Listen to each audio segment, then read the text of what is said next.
Bueno, vamos a continuar, Cari, si te parece, con la próxima charla. El doctor Mauricio Nava, chairman honorario del Grupo de Reconstrucción y Avance Terapéutico, Greta, de Milán, Italy, y profesor de cirugía plástica de la Universidad de Milán, Italia. Nos va a hablar un poco de la evolución de la cirugía oncoplástica mamaria desde los años 70 hasta la actualidad. Como moderadores vamos a tener al doctor Alberto Rancati de Argentina y la doctora Amanda Gosman de Estados Unidos. Doctor Nava, por favor, si puede compartir.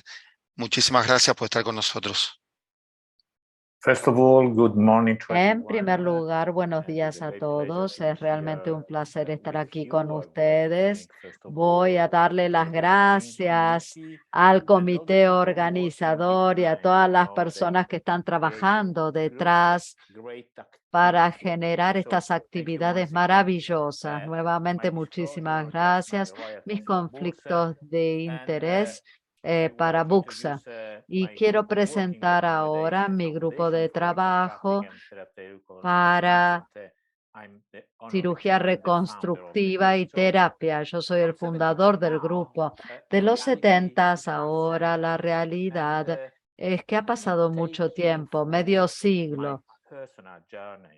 Y les voy a contar mi viaje personal. Yo digo que soy un cirujano con suerte. Ingresé al Instituto Nacional de Cáncer en Milán a mediados de los 70 y realmente estaba impresionado en la forma en que se trabajaba allí. Era como una fuente de ideas. El profesor Veronese comenzó con la conservación o preservación mamaria. Y yo estaba en un ensayo clínico con el Russian Cancer Center comparando las mastectomías grandes con los ganglios internos subclaviculares. Así que realmente se está trabajando en cáncer de mama. Ha habido muchas ideas para mostrarles desde el principio hasta ahora lo que se ha hecho y lo que quiere decir la oncoplastía. A mediados de los 80 yo pasé a cirugía plástica. Antes de eso hice mastectomías y cirugía general. Y el profesor Veronese me convenció de ir a cirugía de mama porque me dijo que la cirugía plástica sería como la base de la cirugía de mama. Él sería como el cirujano vertical.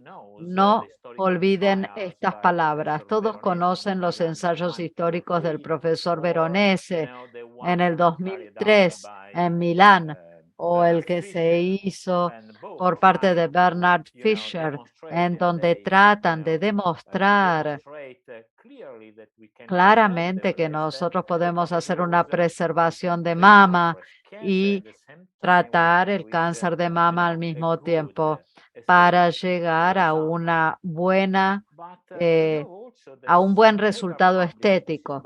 Hay trabajos publicados como el de Fitoussi o el de Krishnakoff o el de Santif de Italia que muestran el fracaso de estos procedimientos. En realidad, la mama tiene una forma natural, la real, ¿no? Por eso, en Estados Unidos a los 90 o en los 90, cuando yo fui jefe de la unidad plástica, me di cuenta de que una buena reconstrucción comienza con una buena cirugía mamaria. ¿Qué quiere decir? Que nosotros tenemos que hacer una buena cirugía para poder preparar una buena reconstrucción. Y solamente hay una manera, trabajando con cirujanos plásticos dedicados, o si no, vamos a hacer cirujanos verticales. Y yo estoy de acuerdo con esta oración de Boswick, mi amigo, que ya murió, pero comenzamos a analizar cuáles eran los pasos para lograr buenos resultados después de la mastectomía y preservación mamaria. Los primeros en hablar de cirugía oncoplástica de mama fueron Werner Oldry de Düsseldorf. estábamos juntos en ese periodo, el 96, hablando de qué forma podíamos ofrecer a las mujeres una calidad de vida más alta después de la cirugía de mama. Y él comenzó a utilizar, él es ginecólogo, Odrech, trabajando junto con los radioterapeutas y comenzó a generar una especie de cirugía de mama con radioterapia para la conservación mamaria o preservación de la mama. Y él lo llamó cirugía oncoplástica a su método. Esta es una vieja diapositiva, seguramente todos reconocerán esta diapositiva desde cuando vine a Buenos Aires en los 90. ¿Qué quiere decir cirugía oncoplástica? Yo digo que en estas diapositivas, para mí es una nueva forma de pensar, porque necesitamos comenzar con un procedimiento quirúrgico de cáncer de mama y después ver cómo darle forma, un nuevo estilo de trabajo. Tenemos que manejar diferente el procedimiento quirúrgico, nuevas estrategias para ofrecer a la paciente y nuevas oportunidades para los cirujanos y para las mujeres también. Entonces yo generé unos puntos clave de los 90. Podemos reducir el porcentaje de recidivas locales por una cirugía más agresiva. Ahora tenemos que estar más cerca de lo que llamamos el margen tumoral. Podemos mantener al mismo tiempo un buen resultado estético. Es mejor preservar una mama pequeña con un mal resultado estético o hacer una mastectomía con preservación del complejo areola-pezón. Podemos ver, utilizar el índice entre el tamaño de la mama y la ubicación tumoral para la cirugía adecuada. ¿Tenemos al paciente adecuado? Esta es una pregunta para el doctor Ferrante. ¿Cómo podemos permitir que la paciente elija? Si no informamos bien a la paciente, la cirugía plástica interfiere con el tratamiento local y la detección mamaria y la radioterapia. Tenemos que saber ahora, en los 90 no lo sabíamos, pero ahora sí sabemos desde el principio. Y esto es algo que tenemos que poder manejar, todas estas oportunidades. Tenemos que considerar que desde el 80 al 95 estaba la conservación mamaria o mastectomía reconstrucción, 2 estadios, pero hoy en día tenemos que pensar que es una elección compleja. Evaluar los aspectos tumorales y los deseos de la paciente, así generamos un puntaje y en esta área, la paciente permite entonces manejar una preservación de la mama. Y para mostrarles esto, tratamos de seguir esta forma de considerar, se podrá preservar con un puntaje de hasta 3, con una preservación sencilla. Ahora, si es puntaje 4 a 6, será un desafío de mediana complejidad y entonces tenemos que conocer las técnicas oncoplásticas. Y cuando esto es hoy en día es posible entonces la mastectomía conservadora. Esta es la forma de tener una visión oncoplástica y para poder lograr este objetivo, estamos al comienzo del nuevo milenio. Para esto, todos los cirujanos involucrados en este proceso de toma de decisiones tienen que estar al tanto de todas las posibles opciones de reconstrucción mamaria. Tiene que conocer todos los procedimientos, pero hay que saber entonces que la paciente, ¿qué necesita la paciente? Porque el cirujano de mama es el primero que tiene que tratar de crear un camino, una vía para cada paciente. Empezamos entonces, cuando publicamos estos libros al comienzo, con los colegas de mi hospital y continuamos trabajando en esta línea. Una vez más, la pregunta principal es, ¿cómo estar seguros de informar adecuadamente a las pacientes, mostrándoles todas las posibilidades de tratamiento y ofrecer una elección real? Porque no, si solo pensamos que estamos tratando solo el cáncer de mama, al contrario, estamos tratando mujeres. Podemos así cambiar la forma de informar a nuestras pacientes si lo pensamos así. Entonces, nos tenemos que comprender que en la conservación mamaria hay ciertos problemas relacionados con el tamaño de la mama y del tumor. Y en algunos cuadrantes, quiero mostrarles los resultados. Por ejemplo, en los cuadrantes laterales, más de 15% llevan a los resultados malos, pero en cuadrantes medios, más de 5%. Entonces, la única manera de comenzar a si miramos esta revisión de la Cochrane publicada hace 20 años, veremos que hay que evaluar la decisión haciendo una escala para la decisión oncoplástica y considerar si la proporción es buena, podemos avanzar en este sentido, evaluar el volumen. Si es muy pequeño, se puede considerar una mastectomía con preservación y tenemos que advertir a la paciente si pensamos que el resultado no va a ser muy bueno. Nuevamente, si el tumor mide más de 2 centímetros, hay que pensar en la quimioterapia neoadyuvante. Y si el cociente es muy bueno, entonces considerar una sesión simple localizada. Por eso tenemos que saber estos procedimientos quirúrgicos requieren unos buenos trabajo estético, mastopexia, mastoplastia, cómo manejar los problemas que pueden surgir. Nuevamente hay que saber lo suficiente, porque si no conocemos bien, entonces tenemos que tratar de preservar el pezón y la areola, lo que se llama complejo areola pezón. Tenemos que tratar de saber cómo manejar entonces esta resección. Entonces, podemos disminuir el porcentaje de recidivas locales y al mismo tiempo mantener un buen resultado estético. Sí, también podemos resecar piel. Al principio del milenio tenemos que pensar en eliminar una pequeña área de piel sobre el tumor, pero tenemos que empezar desde el comienzo y preguntarle a la paciente si puede aceptar la presencia de una cicatriz, por ejemplo. Entonces, primero hay que comprender que los primeros impulsores son el tamaño y la forma. No se puede hacer una mastectomía en este tipo de mama. Tenemos que hacer algo. Entonces publicamos este trabajo que habla de la cirugía conservadora de mama y en particular la mastectomía conservadora. Y a esto lo llamamos, en 2009 publicamos este trabajo.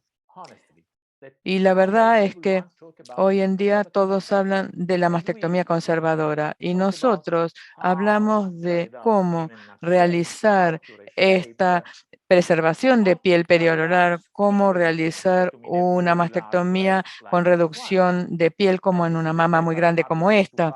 Y este es un trabajo publicado en 2006 para enfatizar realmente qué importante es hacer los esquemas, los dibujos. Si uno no empieza con esto, no podemos simplemente esperar a que esté la paciente en la camilla. Tenemos que planificar con anticipación. La reducción de piel ha sido validada desde el punto de vista oncológico en 2011 también.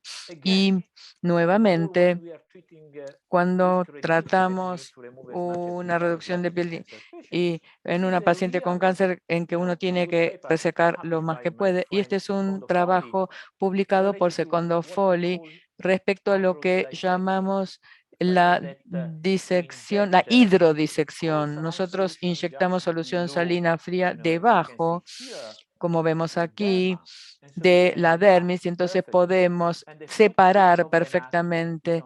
Y acá la marca de la NAC o del complejo pezonal está arriba. Tenemos que saber la anatomía para poder lograr un buen resultado oncológico, planificar la mastectomía, considerar la piel, la grasa, la fascia superficial, y así podremos llegar a la cápsula. Y entonces la anatomía es obligatoria. Nunca hay que dejar de estudiar, de aprender. Con mi amigo Alberto, que será moderador, sabemos que algunas pacientes no lograron un buen resultado con un entonces compartimos el hecho de que una vez más el espesor de la grasa es realmente el elemento principal que nos permite lograr el mejor resultado en esa mama. Entonces, tipo 1 con el tejido glandular cerca de la piel, tipo 2 con un espesor mediano de la grasa, tipo 3 buen espesor de grasa. Entonces, en tipo 1 es mejor tener 2 estadios, en el tipo 2 un plano doble. Pero tenemos que saber esto. Si uno es cirujano de mama, ¿qué quiere decir este plano dual? Y en tipo 3, un buen espesor de grasa, entonces eso nos permite reducir el riesgo. Tipo 1, tipo 2 y tipo 3. 2 estadios, plano dual y prepectoral. Pero si uno no empieza desde el comienzo, es difícil llegar al objetivo. Entonces, prepectoral o plano dual son un dilema, pero no hay ganadores cuando la mastectomía conservadora se planifica de acuerdo a los patrones o parámetros impulsores y los planos anatómicos de la mama son los únicos que pueden predecir cómo proceder, porque hoy en día está un poco como de moda, prepectoral en todos, que lo quieren usar al prepectoral, pero una vez más, este es el algoritmo que tratamos de utilizar y que hemos publicado, que se los muestro, con tipo 1, tipo 2 y tipo 3, de acuerdo al espesor del tejido graso. Esto ya lo especificó Alberto, con una mama pequeña, mediana o grande, tamaño y forma. Por ejemplo, cuando hay ptosis severa en esta área, la mastectomía de reducción de piel es obligatoria. En esta, el plano doble o prepectoral en este otro caso. Así todo se hace más fácil. Podemos planificar con anticipación. Les voy a un ejemplo de riesgo medio tipo 2 con respecto al espesor como plano dual. Radioterapia es una. Y acá el resultado final post-radioterapia utilizando lo que llamamos la mastectomía con reducción de piel. Y esto lo publicamos en este libro. Una vez más, entonces, traten de resecar solo el tejido glandular luego de lo que se llama el abordaje capsular, usando resonancia si la paciente es de alto riesgo. Así sabremos qué tipo de aporte sanguíneo tiene ese tejido glandular. Y acá el estudio de Rancati, pueden ver inmediatamente que si se utiliza una incisión distinta de piel en vez de... Acá tratamos de preservar, entonces, es la ICAP que es tan importante, y lo que se prefiere es el así llamado en S itálica para poder preservar la segunda perforante. Nuevamente, entonces, es como en la reducción de piel, acá tenemos la ICAP. Es fácil, pero hay que conocer la anatomía y poder planificar todo con anticipación. Estamos publicando ahora este trabajo con un método sencillo que nos permite realmente medir el espesor del tejido graso. Es fácil. Todos los mastólogos y radiólogos pueden usar este método, pero no se olviden que hay que tener una decisión compartida con las pacientes. La reconstrucción de TI no es una decisión después de que terminar la mastectomía. ¿Quién ha hagan la mastectomía, tiene que tener esa decisión en mente antes y durante la cirugía.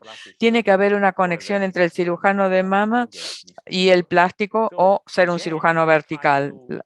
Nuevamente, traté de mostrarles lo que hemos hecho en este campo. Entonces, la radioterapia seguramente interfiere con el implante en las reconstrucciones, y esto que publicamos en 2011 fue un estudio, o sea, un panel experto multidisciplinario de consenso acerca de reconstrucción mamaria y radioterapia. Y ahora sabemos que la combinación de las mallas o con lo que llamamos la reconstrucción híbrida, con una reconstrucción ingeniería, hay que considerar implantes, las ADMs y la grasa como herramientas integradas para obtener la reconstrucción final. Y creamos un panel de consenso respecto del injerto graso en la mama. Esto lo hicimos en 2019, de manera que se puede usar la grasa sin crear un riesgo oncológico. Y después también tratamos de analizar el problema de VIH-SL, y en 2019 intentamos analizar en una conferencia de consenso el uso del enfoque de GRADE, o sea, la cirugía oncoplástica que debe recomendarse versus la cirugía conservadora estándar para el tratamiento del cáncer operable en mujeres adultas que sean candidatas aceptables para una cirugía de mama conservadora, con un nivel de evidencia realmente bajo. No tenemos estudios clínicos respecto de esto. Y la última se relaciona con el uso en el plano dual y las mallas. No tenemos que encontrar una forma mejor de realizar el procedimiento porque hay poca evidencia hasta ahora. Entonces tenemos que poder comparar con estudios clínicos qué es la mejor solución. Actualmente, la mejor cirugía oncológica de mama representa una decisión compartida con el paciente, y la decisión tiene que equilibrar el control local de enfermedad con el mejor resultado de la reconstrucción, proveyéndole a las pacientes la información necesaria para tomar una decisión compartida. Eso se ha publicado por Elwin en este modelo de conversación para tener una decisión compartida. Y tenemos que poder esperar, no solamente darles una consulta de información sencilla. Y lo que estamos haciendo entonces con esta caja de herramientas para entender las perspectivas de la paciente y tomar una decisión compartida. Esto es mandatorio. Tenemos que analizar todo, las decisiones de la paciente. La paciente puede rechazar una cirugía futura, entonces no le podemos ofrecer ciertas opciones, o tal vez quiere una estadía hospitalaria muy corta, y entonces haremos lo que se llama colgajos no se pueden usar, o tal vez quiere ir a una cirugía con una cicatriz mínima. Todo esto hay que compartirlo con la paciente. Hay que considerar la edad de la paciente, hay que considerar el cociente entre el lugar y el tamaño del tumor. Esto lo hemos presentado antes. Los aspectos de el volumen, la forma, el espesor de un colgajo, la vascularidad, la aptosis, el sitio donante del colgajo. ¿Cómo podemos ofrecer una mejor solución si no analizamos todo esto? Y también las complicaciones, usando la evaluación ACS de riesgo de complicaciones, y si la paciente va a necesitar radioterapia o no. Y finalmente, si la paciente quiere o no una mastectomía. O sea que la cirugía oncoplástica es una elección compleja. Tiene 3 pasos importantes: planificación preoperatoria, compartir la decisión con la paciente, conocer bien qué estamos usando para hacer una cirugía apropiada y un seguimiento postoperatorio apropiado. La cirugía de preservación mamaria va más allá de la ablación, a técnicas que mantienen o mejoran la forma de las mamas.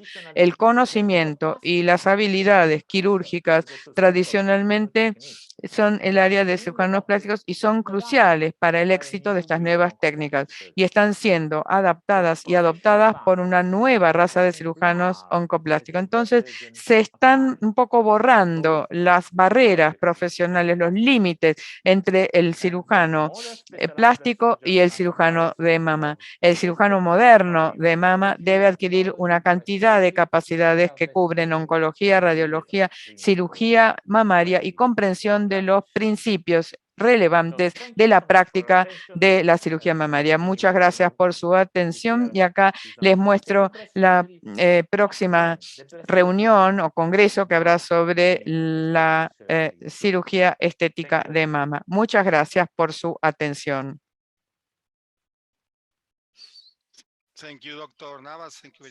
Gracias, doctor Navas. Gracias, doctor Bancati. Puede comenzar con las preguntas. Muchísimas gracias, Mauricio. Siempre es un placer escucharte. Gracias, Karina. Gracias, Darío. Y gracias, Gabriel, por haber armado este seminario. Mauricio, hemos estado leyendo muchos trabajos acerca de mallas y ADMs. Y en su experiencia, ¿cuál es el caso en donde necesitaríamos usar una malla? Porque ha hablado mucho acerca de esto y no tenemos buenos datos o datos contundentes para llegar a conclusiones. Me gustaría escuchar su experiencia acerca de las mallas. ¿Cuándo utilizaría estas mallas? Gracias, Alberto. Tenemos pocos ensayos clínicos de los Estados Unidos y no de otros países. Personalmente, y esta es mi opinión personal, si usted quiere hablar de datos, cuando el paciente es candidato a otra terapia, yo prefiero ADM o sintético. ¿Por qué? Porque parece ser una protección en mis datos que puede reducir la fibrosis y en términos generales yo prefiero colocar el implante sobre la malla. Esta es la mejor indicación. Y en segundo lugar, cuando yo tengo que hacer un doble plano o un plano dual para que el polo inferior y el lateral sean utilizados, uso una malla, no sé si es sintética, no importa si es sintética o ADM, de matriz dérmica celular. Usted tiene menos contracción capsular con la ADM, tiene que ver con la posición del implante sobre el pectoral mayor o por la matriz dérmica celular, la ADM. Tenemos que comparar al mismo paciente con terapia con ADM o sin ADM y analizar la contracción capsular del implante. Yo creo que en mi experiencia es mejor colocar el implante sobre el músculo y la matriz dérmica celular me parece que no es algo tan adicional, digamos. Si el paciente es candidato a radioterapia, yo prefiero, por ejemplo, colocar el implante sobre el pectoral mayor, pero en el tipo 3, en el tipo 2 o tipo 1 no. Es muy difícil, porque para realizar un ensayo clínico, cuando nosotros podemos tener más complicaciones en los pacientes radiotratados, no es fácil. Yo estoy de acuerdo en que tenemos que encontrar una forma de realizar un ensayo técnico con y sin mallas. Definitivamente, no es tan fácil, ¿no? Muy bien. Usted sabe que acá hay cirujanos de Sudamérica, ¿no? Y de los Estados Unidos y algunos de Europa. No en todos los países el equipo es el mismo. Por ejemplo, acá en América Latina o en Europa, nosotros tenemos la posibilidad de realizar una mastectomía y una reconstrucción. En los Estados Unidos, simplemente como cirujanos plásticos hacemos la reconstrucción, quizá con una mastectomía no tan bien hecha. Entonces tenemos la posibilidad de colocar una malla y colocar el bolsillo en el lugar adecuado. Pero si nosotros hacemos mastectomía y después hacemos la reconstrucción, ¿cuántas veces usamos la malla? En una situación, a veces cuando tengo dudas, yo quizá la uso por encima para evitar la visibilidad de los bordes del implante, ¿no? Muchas gracias. Muchas gracias, doctor Nava. Gracias, Alberto. No tenemos más tiempo. Realmente fue muy buena la presentación. Karina, si querés podemos seguir adelante con la próxima presentación. El próximo conferencista es el doctor Roberto Orecchia, quien es el director científico del Instituto Europeo de Oncología de Milán, que nos hablará sobre inteligencia artificial, nuevos modelos pronósticos y predictivos para radioterapia mamaria personalizada, y la moderadora será la doctora Vanessa Krakowski. Ella es la jefa de radioterapia Mevaterapia San Justo. Le damos paso, dejo de compartir para que el doctor Orecchia pueda compartir su pantalla. Good morning. I'm very happy to share with you this meeting once Buenos again. días, estoy contento de poder Hoping to compartir see, esta reunión not con by ustedes in the next y future. espero que en algún momento nos podamos So ver the y topic no of en forma today is remota. related El to tema de hoy se artificial relaciona intelligence, con radiomics, inteligencia dosiomics. So artificial, means radiómica y dosiómica. we are Quiere decir que looking nosotros estamos in the future. analizando ahora Surely el radiation futuro. therapy is a mainstay of La oncology.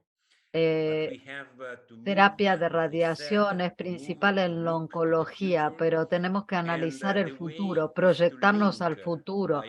Y esto es relacionando la biología, biología molecular, genómica y otras ómicas con la oncología de radiación personalizada para hacer oncología con radiación de precisión. Esto es lo que está sucediendo con la oncología médica y en general. ¿Cuál es el potencial de la inteligencia artificial en la medicina oncológica? Hubo un viewpoint publicado en Nature que listaba esta cantidad de temas en donde la inteligencia artificial podría llegar a ayudar en multiómica, en inmunogenómica, en diagnóstico basado en el aspecto celular, patología digital, registros electrónicos y dispositivos utilizables y datos sociales. Pero tenemos que tener una lista de imágenes médicas y radioterapia porque tenemos un gran potencial para esta área. La aplicación de la inteligencia artificial en la imagen ya existe. Tenemos el diagnóstico del tipo CAD, asistido por computadora, que es bien reconocida en el dominio de inteligencia artificial. Ahora tenemos la posibilidad de utilizar, gracias al desarrollo de nuevos algoritmos robustos para inteligencia artificial y machine learning y aprendizaje profundo, tenemos más herramientas para analizar los datos producidos por los dispositivos médicos digitales. Tenemos un abordaje de aprendizaje de máquina tradicional con características extraídas, selección, vectores de características, diferenciación entre lesiones benignas y malignas. Podemos utilizar el método como aprendizaje profundo con la red neuronal, por ejemplo. Pero también tenemos nuevamente, como les dije, algoritmos nuevos y robustos con respecto a la red neuronal convolucionada, que incrementan la capacidad de la inteligencia artificial de entender la fisiología y patología real de las imágenes. Ya podemos en nuestros estándares, ya podemos mostrar y podemos analizar el hábitat de nuestras imágenes. Pero tenemos que incrementar, ahora tenemos la posibilidad de incrementar todo esto y mejorarlo con imágenes biológicas, digitales, secuencias multiparamétricas, nuevos medios de realce de contraste y nuevos radiotrazadores. El principio de radiómica. Tenemos varias formas de generar Big Data. Por ejemplo, proteómica, genómica, metabolómica, inmunómica, radiómica. Pero similar a estos clústeres de ómica, las imágenes pueden ser utilizadas para generar un clúster dedicado que se llama radiomics. ¿Cuál es la definición de radiomics o radiómica? Tenemos un campo de investigación translacional, pero hoy estamos cambiando rápidamente a la clínica. Queremos extraer datos dimensionales de imágenes médicas que contienen información que reflejan la fisiopatología del tejido. Lo que es importante es integrar la ómica con la nueva ciencia de la ómica, que es la radiómica. El concepto de radiómica, que este tipo de análisis permite sobre diferentes imágenes digitales, permitiendo una modalidad transversal integrada, utilizando el valor adicional de las imágenes extraídas de resonancia, TAC-PET y otras. Y esto es posible solamente utilizando la modalidad de la inteligencia artificial, porque esta información no puede ser vista por nuestros propios ojos. Bien. La información subyacente representada por las imágenes digitales se expresan en términos de números.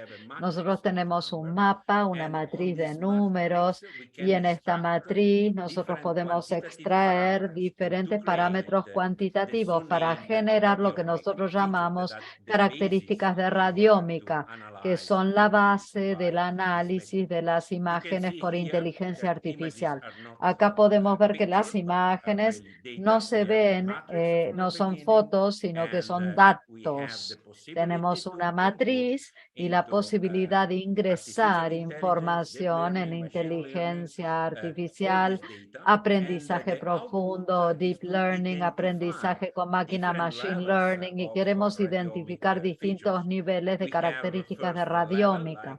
Tenemos el primer nivel, la intensidad típica por PET. Tenemos la posibilidad de definir la forma tridimensional del tumor como en la TAC, pero lo que es más interesante es que podemos utilizar un segundo nivel de características y características más definidas, como por ejemplo, podemos identificar la textura del tumor, la estructura molecular del tejido. Y todos estos datos se pueden analizar y esto permite crear este mapa de características que ustedes ven. Es muy similar al mapa que no se reproduce por la expresión génica o genética. Hay como un contenido muy interesante entre la imagen, la característica con respecto al código de la expresión genética. Tenemos que seleccionar esta característica. No todas las características son útiles para analizar o producir este mapa. Y tenemos que considerar la robustez, la estabilidad y evitar las redundancias en la selección de la característica. Y así obtenemos la representación gráfica que les mostré antes. Y podemos ver acá un mapa térmico o de calor. Si nosotros miramos esta línea diagonal amarilla, podemos ver aquí todas las características agrupadas que se correlacionan en radiómica y que pueden ser utilizadas para el análisis. Podemos ver algunos ejemplos de lo que estoy tratando de explicar, lo que expliqué antes. En primer lugar, podemos decir que la radiómica realmente está aumentando su popularidad porque hoy en día hay nuevas tecnologías que se usan comúnmente en el diagnóstico, el tratamiento y el seguimiento del cáncer, la RM, las imágenes digitales, la TC, el PET, todo tipo de imágenes digitales que son herramientas utilizadas frecuentemente en el manejo de los pacientes con cáncer.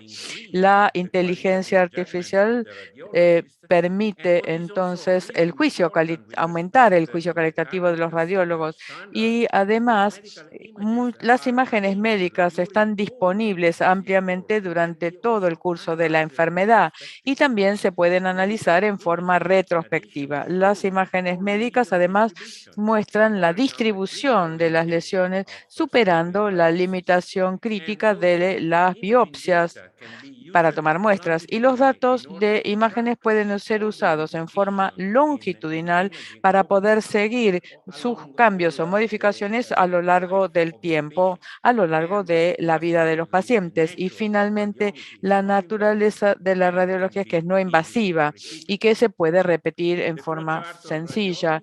El diagrama de flujo de la radiómica con los distintos pasos. El primer paso, la segmentación de imágenes con delineación de la región de interés o ROI. El segundo paso será el procesamiento de las imágenes con homogeneización de las imágenes. El paso 3 es la extracción de los parámetros o características y luego paso 4, selección de esas características con dimensión y reducción. El paso final para lograr el mapa que hemos visto antes. Esto es realmente útil para poder ayudar o asistir al proceso de decisión clínica. Permite seguir, por ejemplo, semanalmente, cuáles son los cambios en un paciente. Tal vez el paciente está en algún tratamiento de radioterapia y si no hubiera respuesta, podemos decidir en forma temprana pasar del paciente de un tipo de tratamiento a algún otro, como ejemplo simplemente, pero en todas las fases del diagnóstico, tratamiento y seguimiento del cáncer, estos datos son sumamente útiles. En cáncer de mama tenemos ya algunos datos respecto al diagnóstico. Fundamentalmente, hoy en día existen datos preliminares acerca de la posibilidad de utilizar la radiómica para discriminar entre las lesiones benignas y malignas. También hay formas más sofisticadas como poder predecir los subtipos moleculares, la predicción de la respuesta, por ejemplo, a una quimioterapia neoadyuvante o la predicción de las metástasis ganglionares. Y podemos considerar a la radiómica como una extensión del diagnóstico asistido por computadora aplicada en la detección y el diagnóstico. La radiómica es un proceso más complejo como proceso computacional. Acá podemos ver un ejemplo de la posibilidad que tenemos hoy bajo evaluación de anticipar la biopsia e incluso evitar una biopsia para poder diferenciar y realizar el diagnóstico entre lesiones benignas y malignas, o cánceres invasores o un carcinoma ductal in situ. Como dije antes, también podemos identificar de acuerdo a diferentes aspectos y calcular si la paciente será HER positiva o HER negativa, o sea, el estado de receptores de la paciente.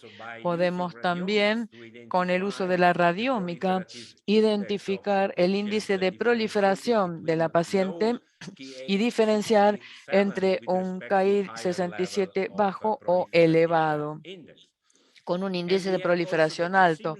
También tenemos la posibilidad de crear algunos nomogramas, una especie de firma preoperatoria como firma genómica para poder predecir la sobrevida en pacientes de cáncer de mama y el tumor residual post quimioterapia neoadyuvante. Esto puede ser muy útil para tener una estratificación de riesgo preoperatoria y una predicción individualizada de la recidiva, así como una selección precoz de una respuesta incompleta que sería sujeto pasible de quimioterapia neoadyuvante posquirúrgica. La predicción de las metástasis ganglionares, la presencia o no de metástasis en ganglio centinela utilizando RM, y si uno combina los aspectos radiómicos con las características clínico-patológicas de las pacientes, podremos tener datos más adecuados sobre este tema. Lo mismo respecto de los nomogramas para poder evaluar la especificidad y el valor predictivo positivo y negativo. La inteligencia artificial se puede utilizar también más allá de lo que es la plataforma clínica para poder ayudar a la institución o la organización, por ejemplo, la posibilidad de seleccionar pacientes para protocolos de estudio basado en los aspectos radiómicos y en las imágenes con una exactitud informada muy alta en este campo. Y también podemos mejorar la calidad de nuestras imágenes de TC, etcétera. Podemos también optimizar el flujo de trabajo de nuestro servicio para los pacientes y también para el personal en cuanto a la programación, por ejemplo, utilizando procesamiento de lenguaje natural o NLP, pero todo esto es todavía experimental. Otro campo que realmente está relacionado muy cercanamente con la radiómica es la radiogenómica. Es una aplicación específica donde los aspectos de las imágenes se vinculan a los perfiles genómicos. Esto lo podemos dividir en dos campos. Uno es la genómica de las imágenes, o sea, el análisis de los aspectos en las imágenes que predicen la información genética en tumores individuales, o sea, biopsias genéticas por imágenes. Y el segundo campo de será la genómica de radiación, que será el análisis de la variación individual genética que afecta a un determinado tejido. Esto es muy útil para poder predecir la radiotoxicidad. Este es el diagrama de flujo: adquisición y preprocesamiento, extracción y selección, asociación de radiómica y genómica y análisis de data, y el resultado con predicción de la sobrevida y identificación de la graduación tumoral, biomarcadores, decisiones clínicas, medicina de precisión, estratificación de riesgo y selección para el tratamiento. Algo muy importante. Esto es una visión breve sobre las genómica de las imágenes. El problema es que los tratamientos personalizados requieren múltiples biopsias en la misma paciente, cosa que no siempre es posible. El desafío es usar la imágenes radiográficas de rutina como plataforma para vincular los aspectos específicos de las imágenes con ciertos patrones genéticos. Y el objetivo será convertir la radiología diagnóstica e intervencionista en la evaluación genética de tumores individuales. Para lograr esto, habrá que tener una línea de trabajo bioinformática para poder hacer un análisis de los aspectos del tumor individual. Acá un ejemplo de lo que podría ocurrir en el futuro cercano con el modelo actual. Tenemos la TC, la biopsia, la detección de mutaciones para poder identificar o detectar las mutaciones. El modelo para el futuro podría ser la TC, la radiómica, con el análisis de esos aspectos de la radiómica y ver la probabilidad de mutaciones. Esto significa que tendríamos menores costos con disponibilidad de la información sobre el tumor, cosa que contrasta con lo que es una muestra de biopsia limitada. Y también la mejora de la resolución espacial. Acá un ejemplo que hemos publicado en la literatura, donde vemos la buena correlación ya demostrada entre distintos tipos de biomarcadores, como los oncotipos o el DM50, donde se demostró que los aspectos de radiómica realmente correlacionan con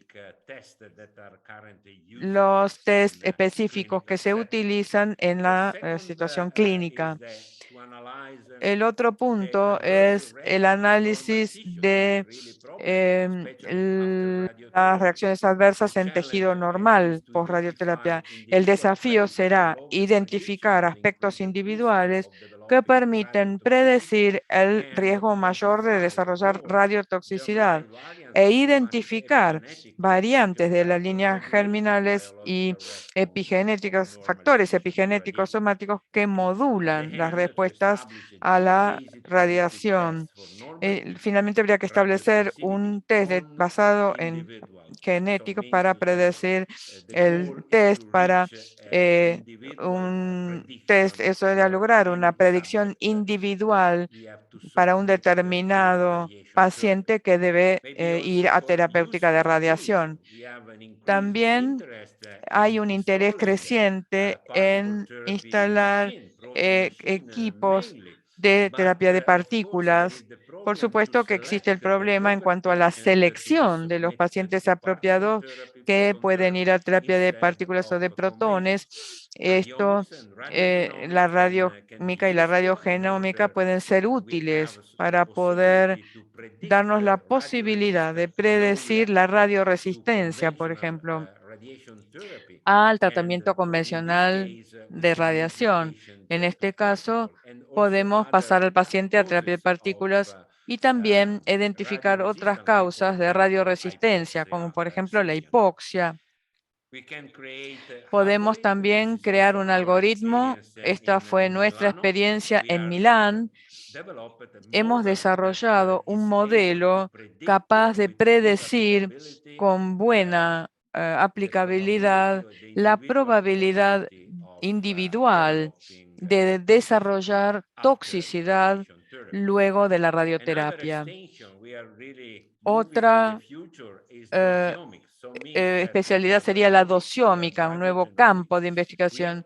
Tenemos que reunir todas estas posibilidades con la distribución, es decir, que podríamos crear nuevos mapas que correlacionen con la dosis, la fracción de dosis y la distribución de la misma, y también poder incorporar estos datos en el modelo actual, como por ejemplo la probabilidad de anticipar complicaciones relacionadas con el tratamiento. Acá vemos un trabajo reciente de Houston, donde los pacientes con un tumor se randomizaron en tratamiento de radioterapia o de partículas, y se demostró que hay buena correlación entre los mapas BED acumulados y la depresión linfocitaria logarítmica en dos tipos de genotipos diferentes. La misma correlación se encontró en dosis por fracción y en el recuento absoluto de linfocitos. Esto es útil porque nos permite desarrollar estrategias de mitigación dosimétrica para poder mantener un buen nivel de linfocitos, cosa que es muy importante para el sistema inmunológico de los pacientes. ¿Qué nos trae el futuro cercano? Para concluir, acá podemos ver acá el abordaje tradicional a la izquierda y a la derecha tenemos el futuro de las imágenes, todos los tratamientos relacionados. El escenario para los nuevos radiólogos sería entonces trabajar en conjuntos de datos, construir modelos de radiómica y combinar la radiómica con las variables clínicas y eventualmente producir un análisis de los resultados con detección precoz, diagnóstico, biología tumoral y toxicidad relacionada con el tumor. Tenemos que trabajar mucho en esto porque necesitamos poder resolver problemas actuales. Por ejemplo, necesitamos evidencia. Eso implica estudios translacionales multidisciplinarios, estandarización de las técnicas y optimización de la interoperabilidad, disponibilidad de los Big Data y análisis, capacitación, testeo y validación, compartir los datos en cuanto a protección y ciberseguridad y la transparencia de los datos. Para concluir entonces, algunas conclusiones. Podemos decir que la radiómica y la radiogenómica combinada con otras ómicas pueden ser un resultado inevitable que siga la tendencia de la oncología de radiación de precisión. Los Big Data en la investigación en oncología nos dan una oportunidad de integrar la información y complejos resultados de investigación. La inteligencia artificial con sus recursos y poder analítico está generando elevadas expectativas para mejorar el diagnóstico, pronóstico y tratamiento, especialidad en cuanto a las imágenes y la radioterapia. Muchas gracias por su atención. Tenemos que ir avanzando con los nuevos conceptos que son la radiooncología de alta definición. Excelente presentación. Congratulations, felicitaciones, doctor Orequia. Le doy paso a la moderadora, la doctora Vanessa Krakowski, para que pueda hacer la pregunta. Muchas gracias, Vanessa. Muchas gracias, Karina. Ciao, professore, buonasera. Ciao, ciao. Un piacere di rivederti. Comunque, we are short in time. I'm going to ask only one question. Yeah. Voy a hacer una sola pregunta en realidad. En su experiencia, ¿cómo usa los modelos para predecir la OCT y al mismo tiempo, cómo los usa en los tumores resistentes? Como les dije antes, nosotros tenemos en desarrollo el modelo para poder predecir la radiotoxicidad y la probabilidad de control tumoral también. Ahora hemos comenzado con un protocolo, el Crystal, en cáncer de mamas, utilizando estos 25 Gray y estamos obteniendo la aprobación para este ensayo en donde nosotros asociamos esta radiación prequirúrgica con un perfil genómico del paciente, epigenómica, etcétera, etcétera, etcétera. Es decir, un panorama general acerca de la genómica y las características ómicas, incluyendo la radiómica. Este es un intento de trasladar o traducir nuestra capacidad de predecir pero tenemos que verificar. De todas maneras, puede llegar a ser útil porque, como sabes tú, el modelo actual como NTCP en realidad no es adecuado para todos los sitios tumorales. Trabaja bien o funciona bien para el cáncer, algunos cánceres, pero no para el de mama, el de pulmón y otros cánceres bien comunes, ¿no? Muchísimas Thank you very gracias. much for your Gracias, answers. doctor. Muchísimas Gracias por gracias sus a respuestas. todos. Gracias. Muchas Thank you so gracias. much. Muchísimas gracias, excelentes presentaciones. Damos paso, por favor, al siguiente disertante, Darío. Entonces la doctora Mónica Fournier va a dar la charla ahora, que es miembro asociada del Servicio de Medicina Mamaria del Memorial Sloan Kettering Center de New York, y va a hablar de cáncer de mama triple negativo, tratamiento ayudante y neoayudante. El moderador va a ser el doctor Juan Carlos Velázquez. Muchas gracias and buenos días. I can do the lecture in English or in Italian. Spanish. Lo puedo hacer en inglés o en italiano. En español va a ser un poco difícil, pero el año que viene voy a intentar. Voy a compartir la pantalla. Muy bien, aquí estamos. Entonces vamos a hablar ahora acerca del cáncer de mama triple negativo y la terapia adyuvante y neoadyuvante. Vamos a cambiar de tema un poquito del abordaje quirúrgico.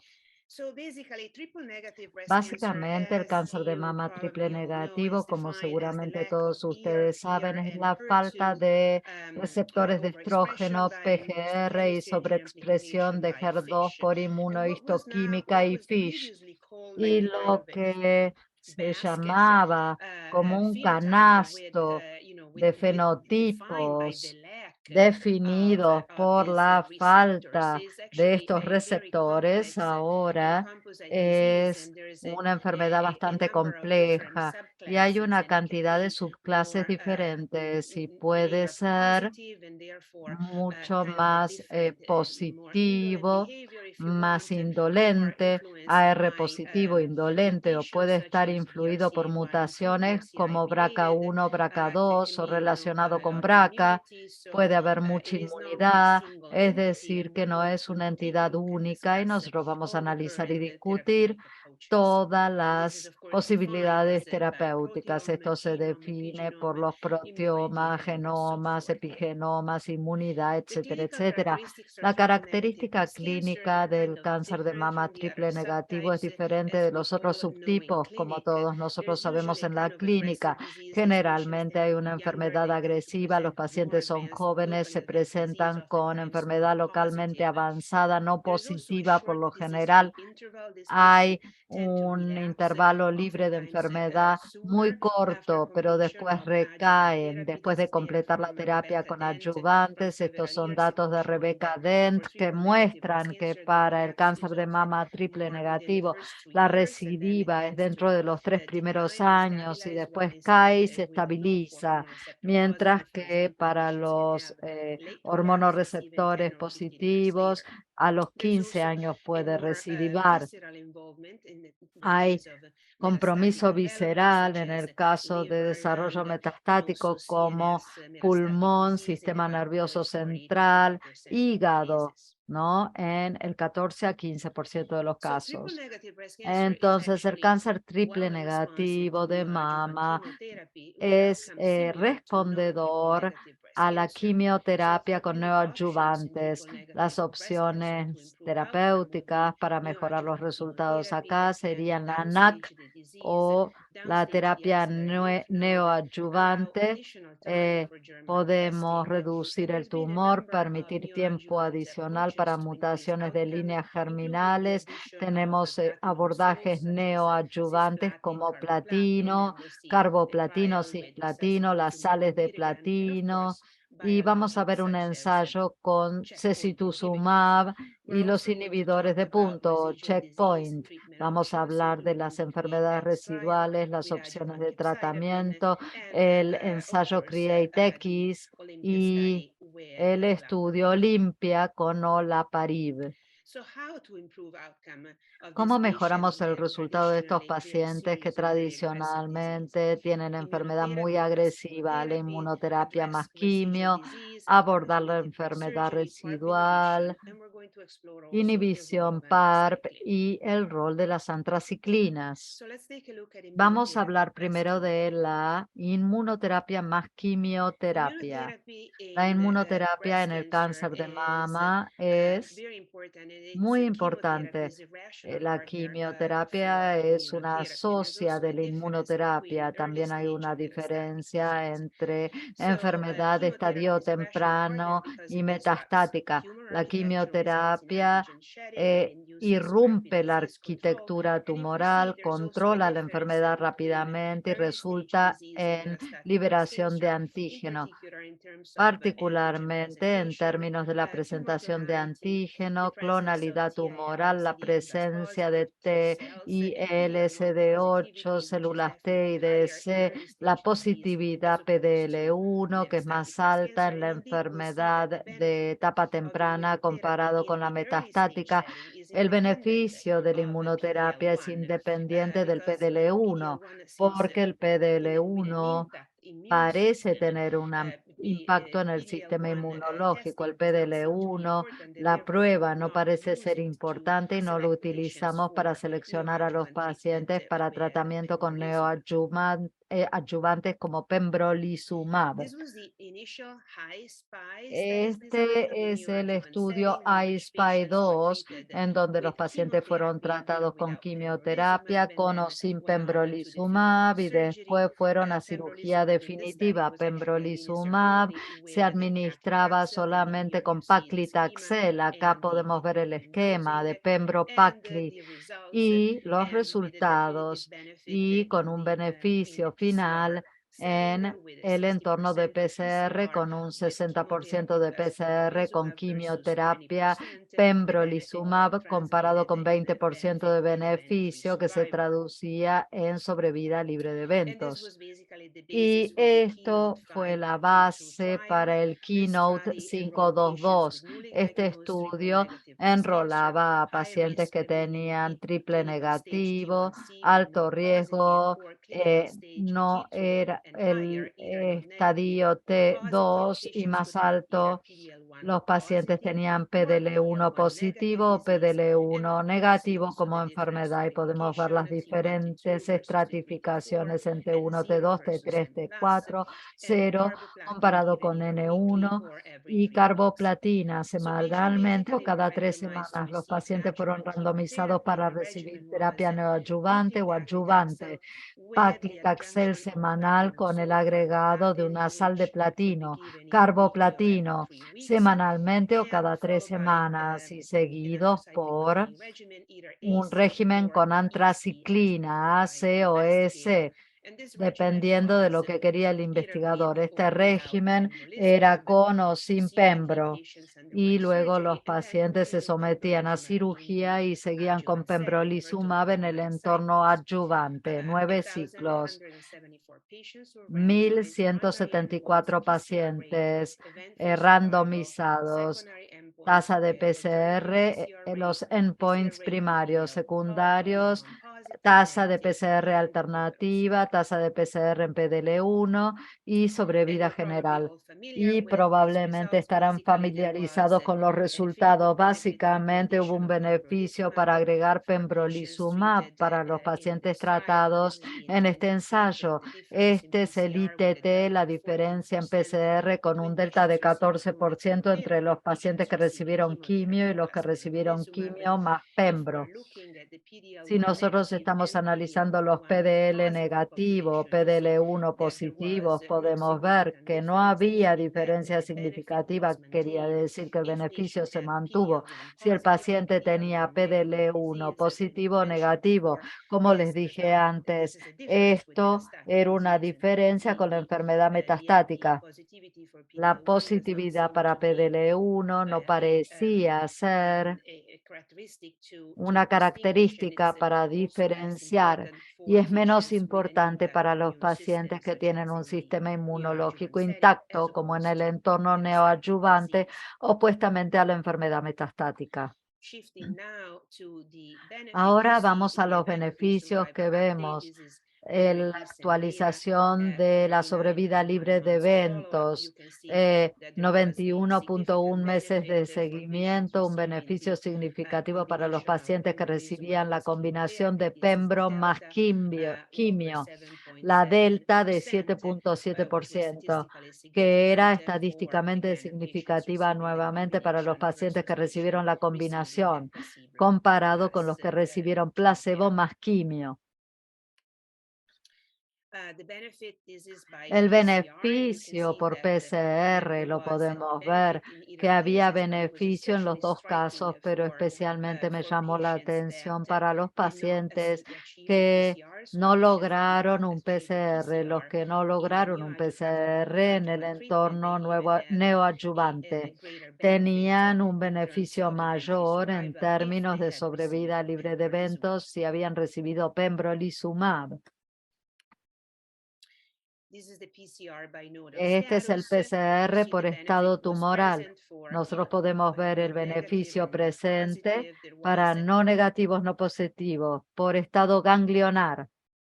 De todas maneras, como les decía, que el beneficio se mantuvo para todos los subgrupos de pacientes, negativos, positivos, el esquema de carboplatino, PDL1 y ECOG en los pacientes más jóvenes.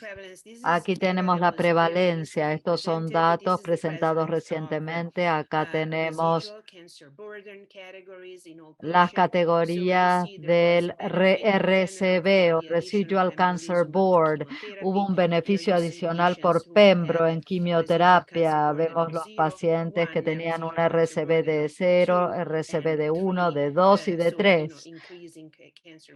Podemos incrementar la carga del cáncer residual y podemos ver un beneficio para el agregado de pembrolizumab a la quimioterapia. Nuevamente, esto es la sobrevida libre de eventos para los pacientes con un cáncer residual de 0. A los que recibían pembrolizumab les fue mejor. La diferencia se ve en la sobrevida libre de eventos con una carga residual tumoral o de cáncer de 2, con beneficios en la sobrevida libre de eventos con pembrolizumab. Acá tenemos la carga de 3 o RCB, los pacientes que tenían la enfermedad más residual. Para resumir los eventos de sobrevida libre de eventos, acá la recurrencia distante era más común en los pacientes que recibían la combinación de pembro más quimio, comparado con 13% en los pacientes que recibían quimio sola. Esta es la sobrevida general. Esto nos llegó a una... son datos inmaduros, ¿no? Presentados recientemente, no llegó a una diferencia estadísticamente significativa, pero hubo una tendencia al beneficio en los pacientes tratados con quimio neoadyuvante más pembrolizumab. Entonces, para resumir, el estudio Keynote 522 es el primer estudio randomizado controlado con placebo de fase 3 que muestra en el entorno adyuvante neoadyuvante un incremento de la PCR o remisión completa patológica y que muestra que pembro neoadyuvante más quimio y adyuvante resultó en una mejora estadística significativa y una mejora general en la sobrevida libre de eventos. La FDA y la EMA aprobaron la pembrolizumab con quimioterapia como neoadyuvante y continuaron como único agente de tratamiento adyuvante después de la cirugía para pacientes que tenían alto riesgo y cáncer triple negativo. Los análisis especificados preexploratorios por la carga de cáncer residual muestran un incremento del puntaje de carga de cáncer independientemente del grupo de tratamiento en los pacientes que tenían enfermedad residual, cirugía. Hubo un más bajo porcentaje porcentaje de pacientes en la categoría RCB en pembrolizumab que en placebo. Esto indicaba que el agregado de pembro no solamente incrementó la carga de cáncer, sino que los bajó a otras categorías en el espectro de la enfermedad. En realidad, el beneficio fue más pronunciado en la categoría RCB2, que resultó en menos eventos libres en menos sobrevida libre de enfermedad en RCB2. Tomado todo junto, estos resultados indican que el beneficio de la sobrevida libre de enfermedad de pembrolizumab se extiende a pacientes que no logran una PCR y sugiere una contribución para el uso de pembrolizumab en el entorno adyuvante. Estos son todos los otros estudios con neoadyuvantes. No los vamos a discutir en detalle, pero incluimos el I-SPY 2 con pembro, el Neotrip con atezolizumab, el Impassion con atezolizumab y el HERPA nuevo con durvalumab. La antraciclina es factor clave para determinar los beneficios de la inmunoterapia con neoadyuvantes. El estado de PDL1 no importa, no parece importar cuando el sistema inmunológico esté intacto. Esto es una diferencia con el entorno metastático y otras variables pueden jugar un papel como los linfocitos infiltrantes tumorales.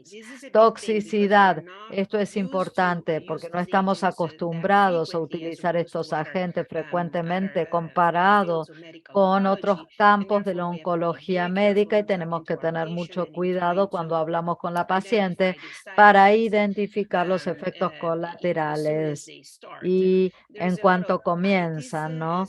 Hay un montón de itis. Los efectos son endocrinos con hipotiroidismo, hipofisitis, insuficiencia suprarrenal, diabetes, neumonitis, pleuritis, hepatitis, nefritis, también artritis, dermatomiositis.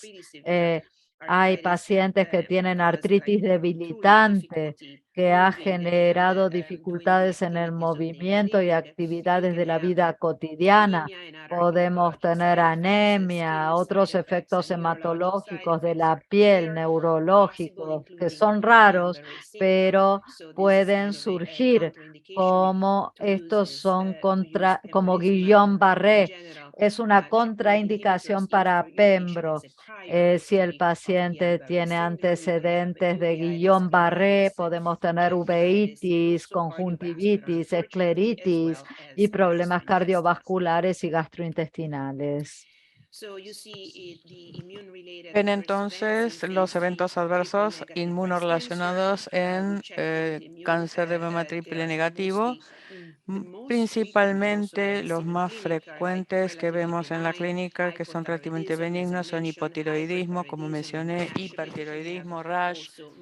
También puede haber eventos más serios, miocarditis, encefalitis y neumonitis también. Entonces, el timing, el momento puede variar. No es que uno puede decir, bueno, pasó un mes y ahora está todo bien, olvidemos el problema, pero los eventos adversos pueden ocurrir meses o incluso años después del final del tratamiento y el curso puede ser más variable con las nuevas combinaciones. Entonces, en tanto que el rash y la diarrea pueden ocurrir al comienzo del tratamiento, pero los efectos endocrinos, hepáticos o la neumonitis pueden ocurrir meses después de empezar el tratamiento e incluso luego de completarlo, o sea, hay que mantenerse alerta con estos pacientes. La mayoría de estos efectos adversos son leves a moderados, no obstante, la severidad puede ir desde los casos asintomáticos a los que tienen riesgo de vida, así que hay que reconocerlos pronto y también informar a los pacientes. La mayoría son reversibles con corticoides, pero algunos requieren suspender tratamiento. Es importante educar al equipo de atención al paciente y a los cuidadores. Acá vemos otro estudio que exploró el papel de sacituzumab govitecan, aprobado en este momento para situación metastásica. Los pacientes reciben entonces el conjugado droga antibiótico, además más pembrolizumab en situación neoadyuvante. Luego proceden con la cirugía definitiva mamaria y luego la quimioterapia adyuvante a discreción del investigador. El informe inicial es que la tasa de PCR o respuesta patológica completa es 30%. Respecto de la enfermedad residual, ¿qué pasa en los pacientes que no logran remisión patológica después del tratamiento inicial? La idea, por eso se creó el estudio CREATE-X, en que conocen seguramente, publicado en el New England Journal of Medicine un par de años atrás. Y acá los pacientes tienen HER2 negativo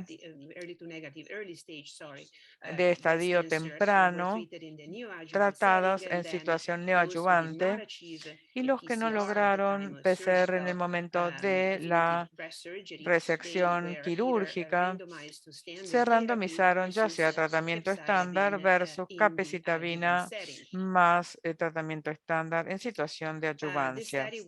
Este estudio fue un poco sorprendente porque reveló una sobrevida global con beneficio, especialmente en el subgrupo de triple negativo.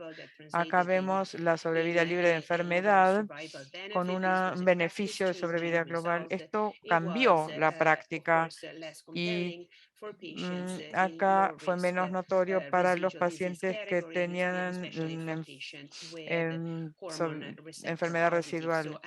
Y entonces la capecitabina adyuvante para las pacientes que no lograron remisión patológica compleja se volvió una práctica estándar. Tiene ciertas limitaciones, que es un análisis de subgrupo, no hay un endpoint primario, y que se limitó a la población japonesa y coreana, o sea que puede uno preguntarse si hay una farmacokinética diferente.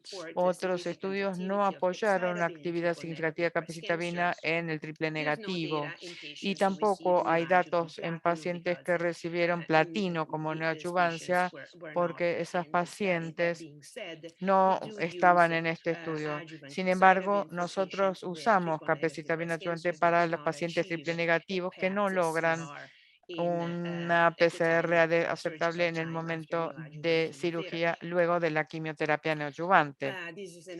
Acá otro estudio que está en curso, que analizó sacituzumab govitecan, principalmente en HER2 negativos con enfermedad residual post-terapia neoadyuvante. Así que las pacientes van a quimio neoadyuvante, son triple negativos y se randomizaron al tratamiento de elección del médico o sacituzumab govitecan. Veremos entonces cuáles serán los resultados del estudio, si podemos mejorar el tratamiento principal post tratamiento neoadyuvante. Inhibición con PARPs, pasando a otro estudio que demostró un beneficio. Este es el estudio Olimpia con olaparib adyuvante en pacientes con mutación BRCA HER2 negativo. Los pacientes randomizados fueron tratadas estado post situación adyuvante o adyuvante para enfermedad de alto riesgo, randomizadas ya sea olaparib 300 miligramos 2 veces al día por 12 meses versus placebo, con un endpoint primario de enfermedad libre de sobrevida, enfermedad invasiva, y los endpoints secundarios los vemos en la diapositiva. Los criterios de alto riesgo, de acuerdo a este estudio Olimpia, si los pacientes fueron tratados en situación adyuvante, se requería que tuvieran enfermedad con ganglios positivos o un tumor invasivo primario de al menos 2 centímetros. Si se trataban en situación de neoadyuvancia, tenían que tener enfermedad residual en mama en los ganglios resecados, o sea, sin PCR con el tratamiento neoadyuvante. Y este era triple negativo, que fueron la vasta mayoría, 82% de las pacientes enroladas. Para las que tenían receptores hormonales positivos, si se trataba en situación adyuvante, tenían que tener al menos 4 ganglios positivos comprobados. Si se trataba en situación de neoadyuvancia, se requería que no tuvieran PCR con CPS más un score de 3 o más en el sistema de scoring. Seguramente ustedes conocen este resultado, que fue estadísticamente significativo el beneficio para las pacientes que recibieron olaparib en situación de adyuvancia. Esto cambió la práctica también, y este beneficio se observó en la enfermedad invasiva libre y se tradujo en un beneficio en la sobrevida global. Acá las características de las pacientes. El beneficio se mantuvo con olaparib, con las pacientes distintas características, el timing de la quimioterapia, ya sea adyuvante o no adyuvante, los de receptores hormonales. Acá vemos que las hormonas positivas cruzan la línea de la unidad, y por supuesto vemos diferentes líneas germinales con mutaciones BRCA. Vemos 1 y 2, quimioterapia previa con agentes de platino, y olaparib resultó mejor independientemente de las características. Hay eventos adversos, algunos son menores y desaparecen con el tratamiento, incluyendo náusea, fatiga, anemia, vómitos, artralgia y recuento de blancos disminuido. ¿Qué podemos decir del uso de los inhibidores de los PARP preoperatorios? Acá no mencioné que, por supuesto, hay otros eventos adversos, incluyendo neumonitis, que no se mencionaron aquí, y un pequeño riesgo de tumores secundarios. El uso preoperatorio de los inhibidores PARP, acá vemos los estudios, los nombres de los estudios, el régimen de tratamiento como talazoparib, olaparib, y este que es en el brightness con paclitaxel más menos carboplatino más menos beliparib, y el ISPI-2 con talazoparib más irinotecan. Esto deberemos explorar la situación neoadyuvancia. Finalmente, las antraciclinas, que siempre se discute en tratamiento adyuvante y neoadyuvante. Todavía hace falta usar antraciclinas que pueden causar toxicidad como cardiotoxicidad. Aquí los estudios ABC, pacientes con ganglios positivos o alto riesgo en ganglios negativos, se randomizaron a recibir ya sea tratamiento con antraciclinas cada 3 semanas o a ser seguidos de taxanos, en comparación con la rama 2 sin la antraciclina. Cada 3 semanas durante 6 ciclos. Este estudio se diseñó para probar la no inferioridad de la rama sin antraciclinas. Si estamos analizando los resultados, básicamente a nivel global hubo un beneficio para las antraciclinas. Se fue inferior, aunque en los que eran receptores positivos hubo una interacción significativa según los ganglios, como vemos en la parte inferior de la diapositiva. 0, 1 a 3 o más de 4 ganglios. Cuando miramos los eventos en la sobrevida libre de enfermedad invasiva, vemos los hormonas receptores negativos mostraron un beneficio para la antraciclina, y específicamente fue menor en los ganglios negativos, pero más significativos en las pacientes con 1 a 3 ganglios positivos o más de 4 ganglios positivos. O sea, un beneficio significativo en esos casos con antraciclina en comparación con TC durante 6 ciclos. En resumen, ¿qué hacer para las pacientes en alto riesgo con un cáncer temprano triple negativo? Hay que usar la neoadjuvancia con carboplatino, paclitaxel seguido de doxorubicina más ciclofosfamida y considerar esto como estándar neoadyuvancia. Subsiguientemente, los pacientes deben ir a una cirugía definitiva de mama. Si tuvieron una PCR, entonces pueden continuar el tratamiento adyuvante con pembrolizumab como estándar de cuidado. Y, por supuesto, habrá un enrolamiento en estudios futuros que analizarán el pembroadyuvante versus sin. Y los pacientes si tienen una mutación, entonces hay que considerar el olaparib concurrente o secuencial con pembro.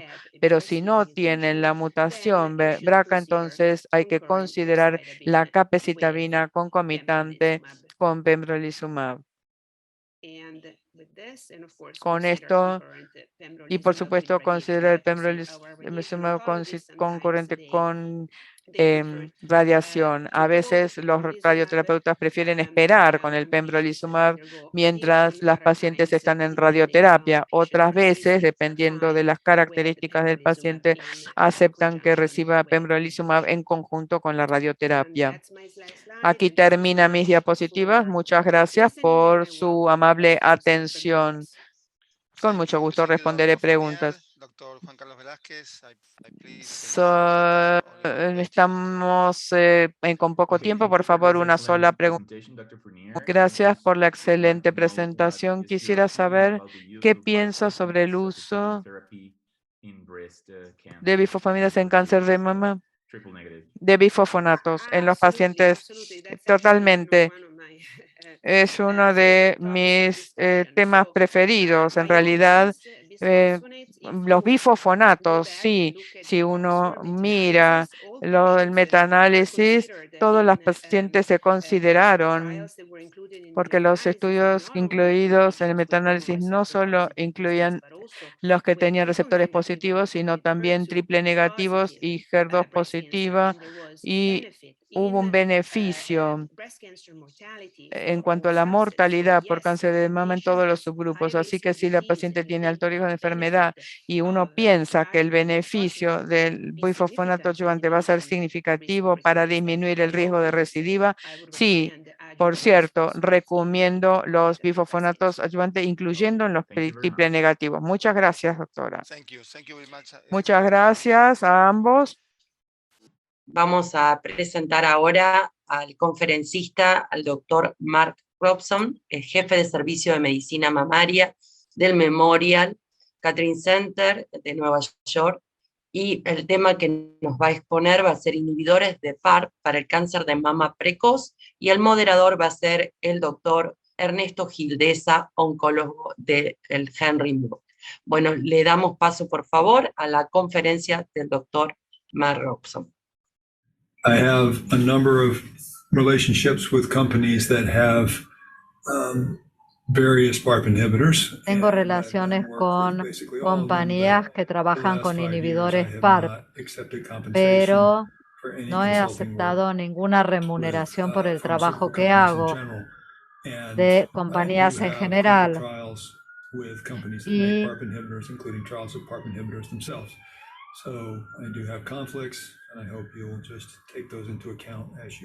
así que por favor tengan en cuenta todo esto que acabo de decirles sobre los conflictos de interés. La historia de inhibición PARP se remonta a mucho tiempo atrás. Los ensayos que establecieron la utilidad o el beneficio potencial de este abordaje, Olympia y Embraca, que se hicieron en mujeres con cáncer de mama HER2 metastático negativo.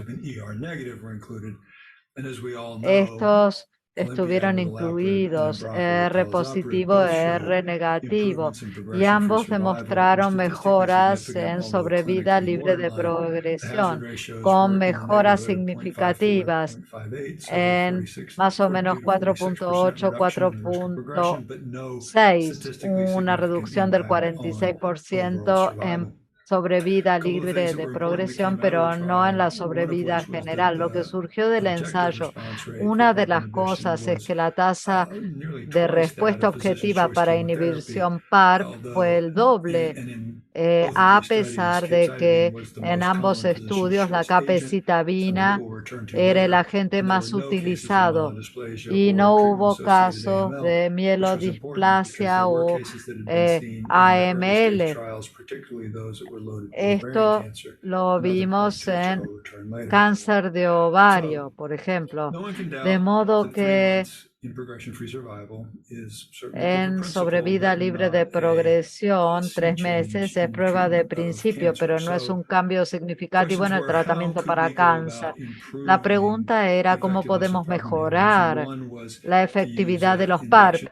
Una, utilizando el abordaje de inducción-mantenimiento como lo utilizamos en cáncer de ovario.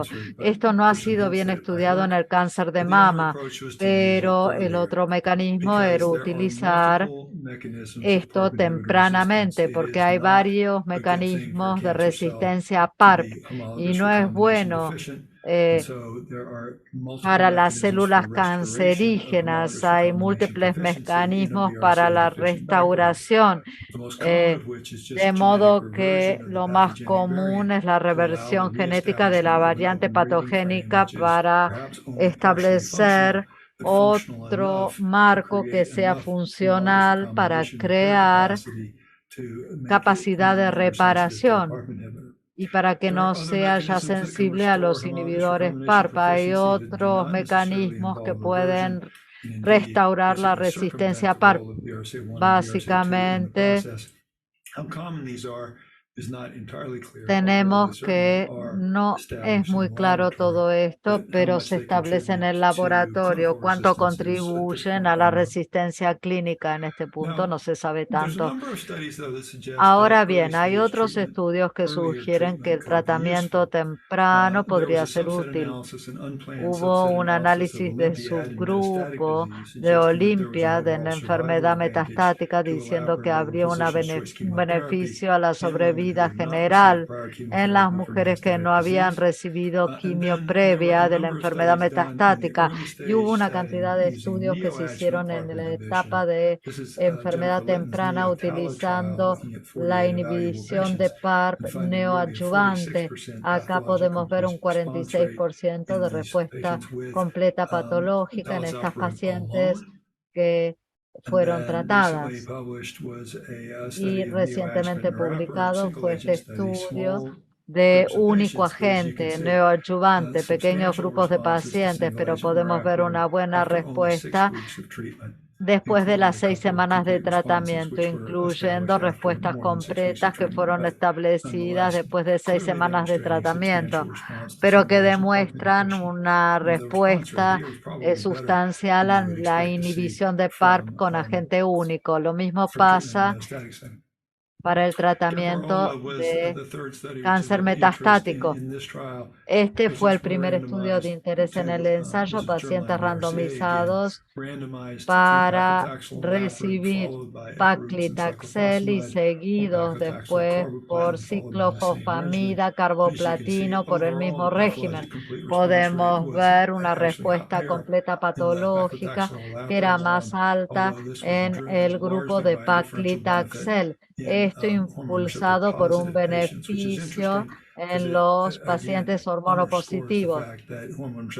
Esto destaca que estos pacientes se pueden beneficiar de la inhibición de PARP. No es simplemente triple negativos. Estos pacientes triplo negativos andan mejor con carboplatino. Estos estudios de tratamiento temprano y los estudios con neoadyuvantes están en curso. Se desarrolló Olympiad también. Este fue presentado y fue actualizado luego, inicialmente presentado en ASCO en el 2021 y luego actualizado más adelante.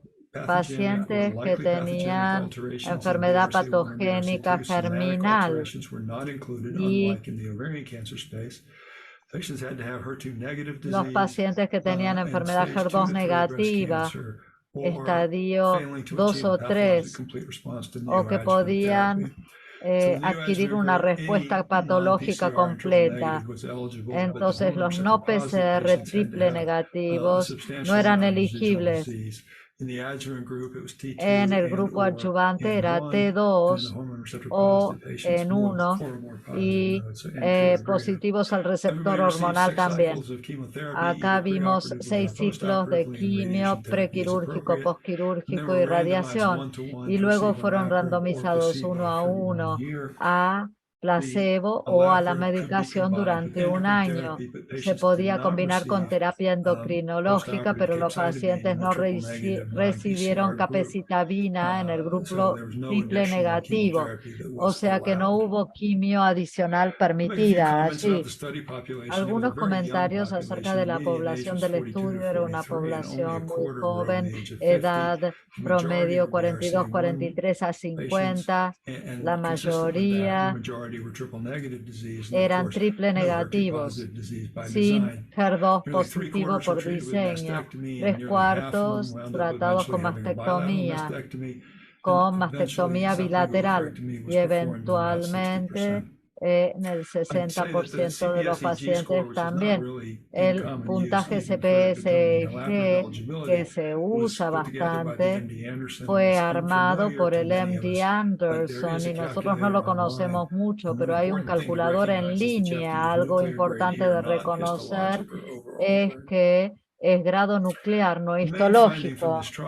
El hallazgo principal es que hubo una mejora en la sobrevida general en el análisis interino, que mostró que hubo un 3.8% de mejora en la sobrevida general a los 36 meses y 5.4% a los 48 meses. Esto quiere decir una reducción del 32% en el riesgo de muerte, con un P significativo.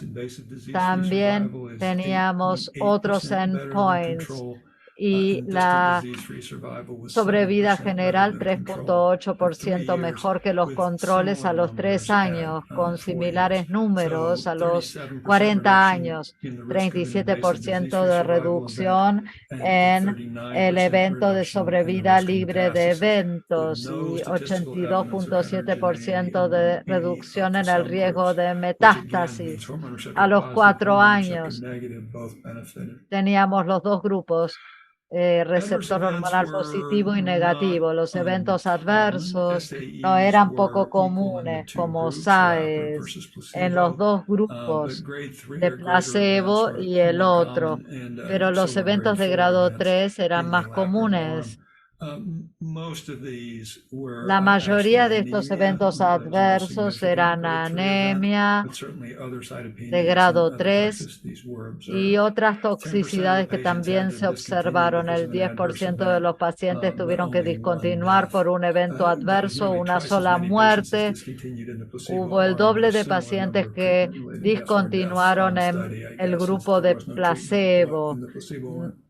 No hubo tratamiento en el grupo de placebo. Hubo iguales números de MDS y ML en ambos grupos. Y también hubo un riesgo de neumonitis similar en los dos grupos y un riesgo similar de malignidades primarias nuevas. Pero muchos pacientes se sometieron a mastectomía o a ovariectomía.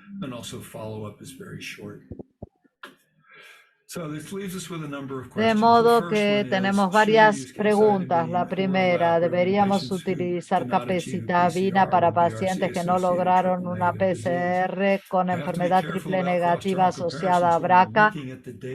Tenemos que mirar los datos con respecto a capecitabina en los triple negativos. Tenemos el ensayo influential in terms of postoperative therapy, where there was a statistically significant de improvement in both CREATE-X, disease-free and en donde overall hubo una survival, mejora en la sobrevida general y patients who sobrevida received libre de enfermedad en los pacientes que recibieron capecitabine. Hubo un pequeño estudio y no hubo subgrupos a la basal, y podemos ver que en general no podíamos predecir el resultado. Teníamos el GACAM-Sibona, que era otro ensayo que tuvo un subgrupo de pacientes que recibieron terapia con neoadjuvantes, y la capecitabina fue randomizada sin diferencias significativas en los dos brazos del tratamiento. Acá hubo un beneficio en los triple negativos, pero limitado al subtipo no basal. Los basales no se beneficiaron, ni los que tenían BRCA, los triple negativos, BCR1, y después tenemos el ECOG 1131. Y acá los pacientes fueron randomizados para recibir CAPE o platino, sin diferencias significativas entre los dos brazos. Los resultados para ambos brazos fueron bastante malos. 66% de sobrevida general a los 3 años y 50% a los 3 años de sobrevida libre de enfermedad. Capecitabina es la terapia más común en pacientes con BRCA. La tasa de respuesta fue del doble, y esto sugiere que deberíamos favorecer esta por sobre capecitabine. A los 6 meses tenemos varios eventos que se producen, especialmente en los pacientes triple negativos que tienen enfermedad residual. Y el mismo subgrupo triple negativo, la pregunta es, ¿deberíamos utilizar Pembro?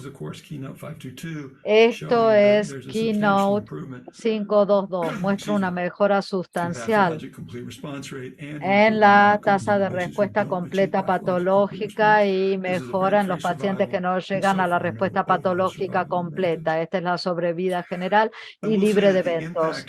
Quiero decir que el impacto de Pembro postquirúrgico se está investigando. El SWAG 1419 está analizando el pembrolizumab para ver si es necesario en el esquema de Key 255. Necesitamos más evidencia para ver si es factible sin opacar los beneficios.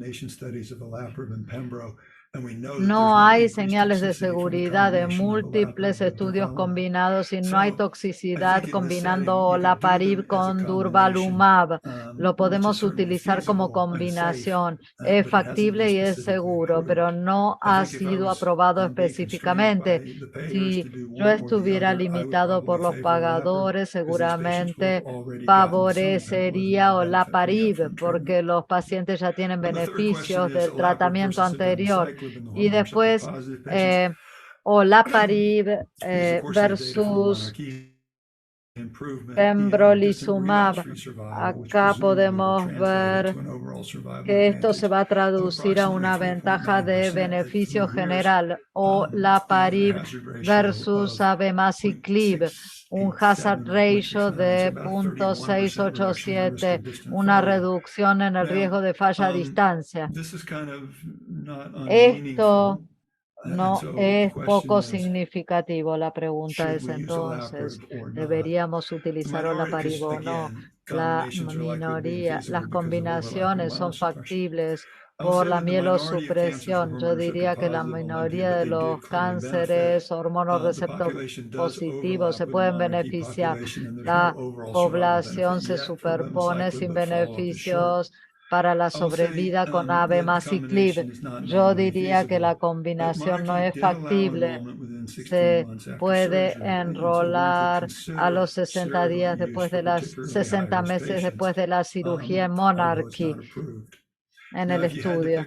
Ahora, si nosotros tuviéramos que escoger uno u otro, escogería olaparib y tengo datos que me permiten hacer esto. Esto fue presentado en San Antonio en el 2021 y nosotros vimos la experiencia clínica con la inhibición de CDK4/6 y comparamos terapias de primera línea, los portadores BRCA con los que no, BRCA1, BRCA2. Los BRCA2 anduvieron peor que los pacientes que tenían o que no tenían mutaciones wild type. Si miramos los pacientes con la inhibición CDK4/6, nosotros podemos ver una misma reducción en el tiempo a la progresión. Este es un mecanismo interesante, ¿no? No tenemos mucho tiempo para discutir esto, pero en mi opinión deberíamos ofrecer olaparib a los que cumplen con el criterio para el estudio. En los pacientes después de terapia neoadyuvante favorezco olaparib y los pacientes que son muy insensibles a platino, RSV3 o RSV2, no demoro olaparib. La combinación no es muy clara, pero yo utilizaría olaparib. En los triple negativos con Pembro utilizaría ambos agentes y los resultados del 14-18 SWOG favorecen olaparib. En los hormonoreceptores positivos yo favorezco olaparib. Y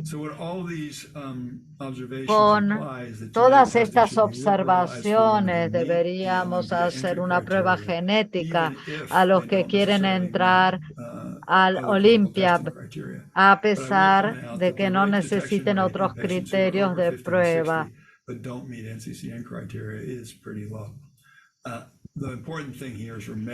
Lo importante acá es recordar, testear a los hormonoreceptor positivos porque se benefician y los triple negativos quedan un poco afuera. Muchísimas gracias por su atención y espero poder contestar las preguntas. Damos paso entonces al moderador.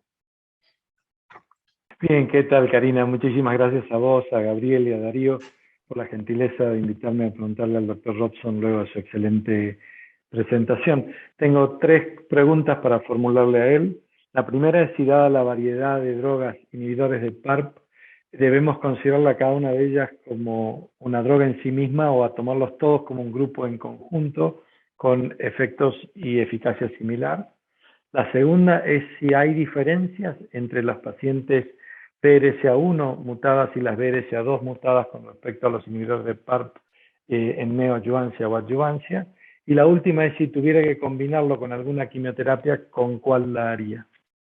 La primera pregunta es si hay diferencias específicas entre los inhibidores PARP que tenemos o si deberíamos considerarlos todos como drogas similares. Creo que hay ciertas diferencias en la dosificación, en la potencia y también en los efectos indeseados respecto de que la frecuencia. El olaparib y el talazoparib también se han probado en cáncer de mama y pareciera que tiene más mielosupresión, especialmente en trombocitopenia, pero no sé si hay mucha diferencia en eficacia. En el Embraca y el Olympia se vieron más o menos similar beneficio absoluto, así que yo creo que se pueden usar.